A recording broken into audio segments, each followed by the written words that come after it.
Guys, welcome back. मैं हूं नीरज शर्मा और आप देख रहे हैं इंग्लिश विद नीरज। तो आज हम बात करने वाले हैं कुछ ऐसे सेंटेंसेस के बारे में, एक ऐसी ग्रामर के बारे में जिसमें आप अपनी मजबूरी वाली बहुत सारी बातें बता दें। तो चलिएगा, लेट्स गेट स्टार्टेड। तो मजबूरी बताने के लिए हमारे पास जो प्रेजेंट में वर्ड बना है वो बना है हैव टू। अब हैव टू बना है जितने भी प्लूरल सब्जेक्ट होते हैं उनके लिए। तो इसके क्वेश्चंस कैसे बनेंगे, नेगेटिव कैसे बनेंगे, ये मैं किसी दूसरी वीडियो में बात करने वाला हूं। आज हम केवल बात करेंगे कि आपको हैव टू वाली बातों के, यानी हैज टू, हैव टू मतलब मजबूरी वाली बातों को प्रेजेंट में कैसे बोलना है, पास्ट में कैसे बोलना है, फ्यूचर में कैसे बोलना है, और एक दो और भी ग्रामर है जिनमें आप इन्हें बताकर अपनी मजबूरी सामने वाले को बता सकते हैं। तो चलिएगा, let's get started and the very first we will talk about has to and have to. यानी शुरू में हम बात करते हैं हैव टू और हैज टू के बारे में। देखिएगा, जब आप बोलना चाहते हैं कि आपको किसी भी काम को करना पड़ता है, झूठ बोलना पड़ता है, लेट आना पड़ता है, पोछा लगाना पड़ता है, तो ऐसी बातों को इंग्लिश में बोलने के लिए आपको हैव टू बोलना पड़ेगा। तो सबसे पहले बात करते हैं प्लूरल सब्जेक्ट के बारे में। आई यू वी दे के साथ में आपको लगाना पड़ेगा हैव टू, और हैव टू के बाद में आपको लगानी पड़ेगी वर्ब की फर्स्ट फॉर्म।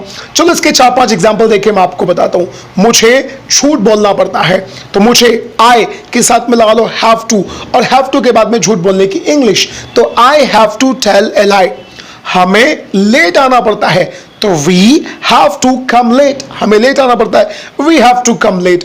मेरे दोस्तों को गाली देनी पड़ती है, मेरे दोस्त, माई फ्रेंड्स के साथ भी हैव टू लगाइए, my friends have to abuse. मेरी बहन को झूठ बोलना पड़ता है। अब मेरी बहन एक सिंगुलर सब्जेक्ट है।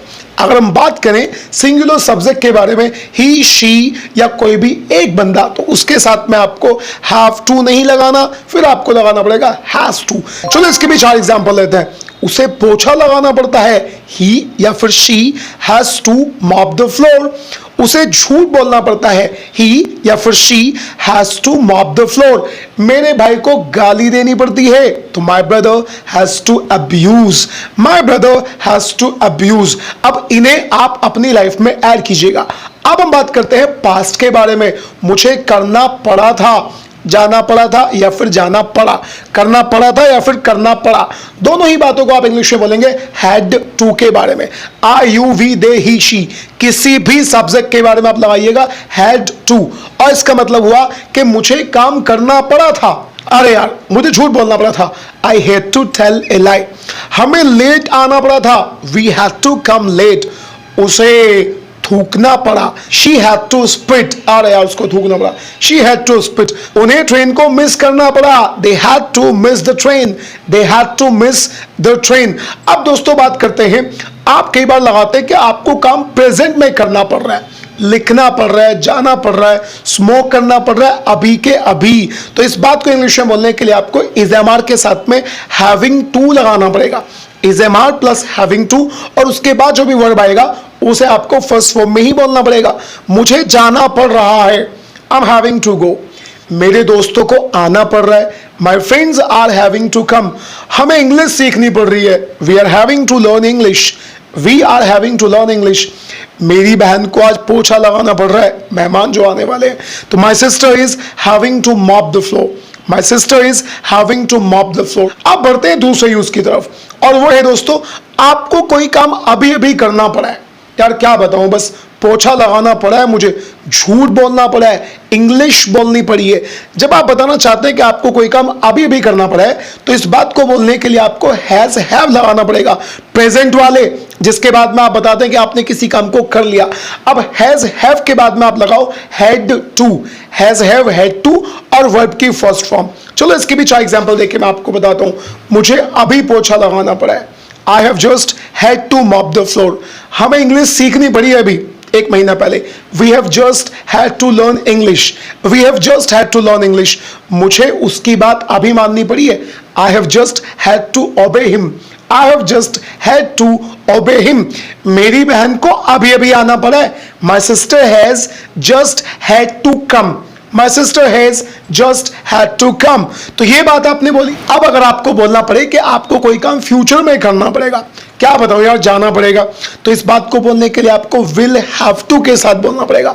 मुझे इंग्लिश बोलनी पड़ेगी, किसी भी सब्जेक्ट के साथ में आप लगा दो will have to, he, she, I, you, we, they, सब के साथ में हमें जाना पड़ेगा, we will have to go, हमें इंग्लिश सीखनी पड़ेगी।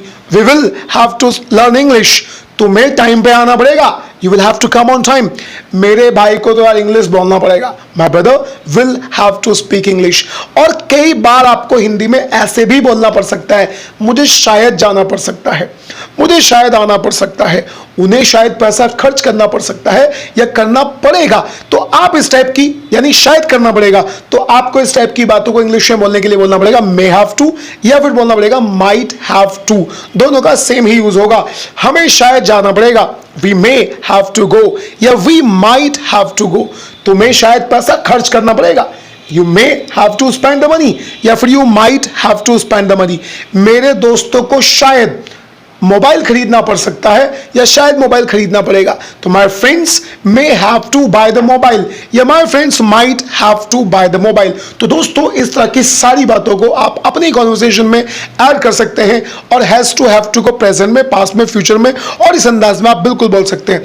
अब इसके नेगेटिव और इंटरोगेटिव यानी क्वेश्चन कैसे बनेंगे वो मैं बात करूंगा आपसे अगली किसी वीडियो में। Till then bye bye and take care, have a nice time.